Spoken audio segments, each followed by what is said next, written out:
ఏం చేస్తున్నావు? చెట్లకి వాటర్ కొడుతున్నా. ఇన్ని చెట్ల?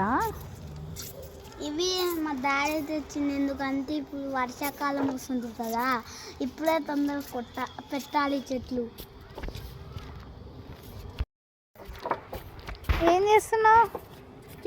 మా డాడీ చెట్లు తీసుకొచ్చిండు, వాటర్ కొడుతున్నా. ఇన్ని చెట్ల? అవును, మా డాడీ ఇప్పుడే తీసుకొచ్చిండు, పెట్టాలి మా డాడీ వచ్చిన తర్వాత. అవి శనంగి చెట్టు. ఏం చెట్టు? మల్లెపూల చెట్టు. ఇదేం చెట్టు? నందివర్ధనం. నమస్కారం చెట్టు. చెట్టు మెడిసిన్ ఆఫ్ తులసి. ఏం చెట్టు నానా? కాకరకాయ చెట్టు. ఇగో ఇదేం చెట్టు? జామకాయ చెట్టు.